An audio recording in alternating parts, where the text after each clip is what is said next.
Set point, মনের অদৃশ্য সীমানা। আজকে এই বিষয় নিয়ে কথা বলবো।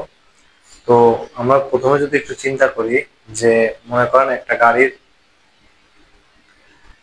খুবই ভালো মানের একটা গাড়ি, যে গাড়িটা পার্টস গুলো খুবই উন্নত মানের, গাড়ির সবকিছুই অনেক ভালো, কিন্তু গাড়ির স্পিড 40-এর বেশি উঠে না। এখন আপনি যদি শত চেষ্টাও করেন, সে গাড়ি কিন্তু 40-এর বেশি স্পিড আপনি চালাইতে পারবেন না। তো এটা হচ্ছে গাড়ির সেট পয়েন্ট। তো এই গাড়ির সেট পয়েন্টের মতোই হচ্ছে আমাদের জীবন। আমরা আমাদের লাইফে আমাদের মনের যে সেট পয়েন্টটা ডেভেলপ করি, সেই অনুযায়ী আমরা থাকি। যেমন হচ্ছে যে আপনি মনে করেন মাসে 1 লক্ষ টাকা ইনকাম করেন।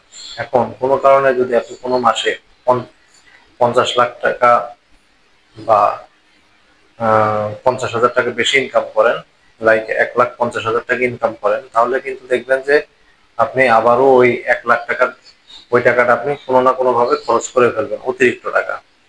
তো দেখা গেছে যে যারা আমেরিকাতে আর কি যারা লটারি পায়, এই লটারিতে মনে করো অনেক টাকা পায়, কিন্তু কেউই কোটিপতি হইতে পারে না বা কেউই অনেক ধনী হইতে পারে না। এর মূল কারণটাই হচ্ছে যে সবার মনে একটা সেট পয়েন্ট থাকে। তো এই সেট পয়েন্টের অদৃশ্য সীমানার কারণে মানুষ হচ্ছে তার আগের স্টেটে চলে আসে। যেমন সিটি ব্যাংকের একটা কথা বলি। সিটি ব্যাংকের একটা লোক, সে আর কি নতুন অফিসে জয়েন করছে। তো ওই দিন বাইরে প্রচুর পরিমাণে গরম ছিল।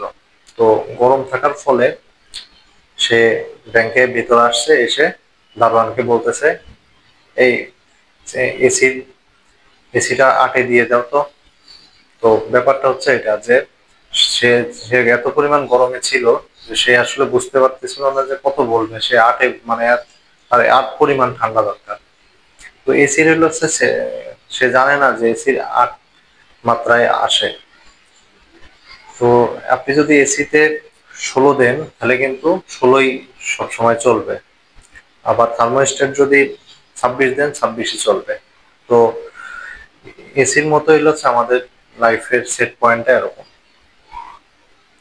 তো সেট পয়েন্টটা তৈরি হয় হচ্ছে আপনার আইডেন্টিটি, আপনার চিন্তা এবং আপনার আবেগ দ্বারা। আপনি মনে মনে যে জিনিসটা আইডেন্টিটি করতে পারছেন, মনে করেন আপনি মনে মনে চিন্তা করলেন যে আমি 1 লক্ষ টাকার বেশি ইনকাম করতে পারি না, এটা আপনার আইডেন্টিটি। এখন আপনি ওইটা যদি থিঙ্কিং করেন এবং এটার সাথে যদি আবেগটা জুড়ে দেন, তাহলে দেখা যাবে যে সেটা শক্তিশালী হয়ে যায় এবং এটাই আপনার মনের ভিতর সেট পয়েন্ট তৈরি হয়। তো এই সেট পয়েন্টটা আরো যদি আমরা ক্লিয়ারলি বুঝতে চাই, তো আমেরিকাতে একটা গবেষণায় দেখা গেছে যে কিছু হার্ভার্ড বিশ্ববিদ্যালয়ের কিছু স্টুডেন্টদেরকে বলা হয়েছে যে তোমরা 100টা জাম্পিং জ্যাকস দাও। তো তারা দেখা গেছে যে 70টা দেওয়ার পরে আর পারে নাই, কারণ তাদের সেট পয়েন্ট ছিল 70।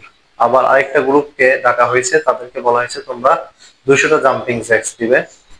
তো সেখানে তারা হলো হচ্ছে 140টা দেওয়ার পরে আর পারে নাই, কারণ তাদের সেট পয়েন্ট ছিল 140। তো সেম ক্যাটাগরি, কিন্তু দেখা গেছে যে এক গ্রুপ পারলো 70টা, আর এক গ্রুপ পারলো 140টা। তো এখানে যখন সেট পয়েন্ট বাড়াই দেওয়া হলো, তখন দেখা গেল যে তারা আরো বেশি পারলো। তো আসলে সেট পয়েন্টের আসলে বিজ্ঞান বলে এটার কোনো সীমা নাই। তো এটা আসলে একটা অদৃশ্য। তো আমরা আমাদের চিন্তাতে, আমাদের আইডেন্টিটিতে যত বড় সেট পয়েন্ট তৈরি করতে পারবো, ততই বেশি আমরা অ্যাচিভ করতে পারবো। তো সুখেরও এরকম সেট পয়েন্ট থাকে। তো সুখী আহ প্রত্যেকটা মানুষের ভিতরে সুখ থাকে, বাট এই সুখের একটা নির্দিষ্ট সেট পয়েন্ট আছে। যার সেট পয়েন্ট যেমন, সে তত বেশি সুখী। তো আমাদের আবেগেরও এরকম একটা মাত্রা আছে যে মনে করেন হচ্ছে আপনি অল্পতেই ভেঙে পড়েন, আবার কিছু মানুষ আছে অল্পতে ভেঙে পড়ে না। তার মানে আহ তার হলো হচ্ছে এই ভিতরে সেট পয়েন্টটা যার যত স্ট্রং, সে অল্পতে ভেঙে পড়ে না। তো এটা হলো ফ্যাক্টর। তো আমাদের মনের ভিতরে যে অদৃশ্য একটা সেট পয়েন্ট আছে, এটা যদি আমরা আইডেন্টিফাই করতে হয়, তাহলে আমাদের এটাকে লক্ষ্য করতে হবে যে আমরা প্রতিদিন ছোট ছোট আমাদের যে চ্যালেঞ্জ গুলো আছে, চ্যালেঞ্জ গুলো নিয়ে নিয়ে আমরা আমাদের সেট পয়েন্ট গুলো ভাঙার চেষ্টা করবো আমরা। কারণ হচ্ছে যে আমাদের মনের যেই অদৃশ্য বা আমাদের কল্পনা এটা এতটাই শক্তিশালী যে কল্পনা করে আমরা অনেক কিছু তৈরি করে ফেলতে পারি। তো কল্পনা করে আমরা আমাদের সেট পয়েন্টটা ডেভেলপ করতে পারি। তো এই সেট পয়েন্টটা ডেভেলপ করার জন্য আমাদের আহ, এটার সাথে আইডেন্টিটি তৈরি করতে হবে এবং এটার সাথে ইমোশনাল এবং এটার সাথে থিঙ্কিং যুক্ত করলে আমরা আমাদের সেট পয়েন্টটা ভেঙে এগিয়ে যেতে পারবো। তো আমাদের এইভাবে চ্যালেঞ্জ নিয়ে নিয়ে আমাদের সেট পয়েন্ট ভাঙতে হবে। যেমন মনে করেন আপনি পুশ আপ দিতে পারেন 50টা, তো আপনি হচ্ছে আপনার মনে সেট পয়েন্ট বাড়ায় বাড়ায় সেটাকে আস্তে আস্তে 100-তে নেবেন। তো এইভাবে আপনি মনের শক্তির মাধ্যমে আপনি আপনার সেট পয়েন্টটা বাড়াই দিতে পারেন, কারণ সেট পয়েন্টের আসলেই মানে আমরা যদি সীমা দিয়ে দিই তাহলে এটা হলো ভুল। আমরা যখন সীমা দিব না তখনই দেখা যাবে যে এখান থেকে আমরা বের হয়ে আসতে পারবো। Thank you.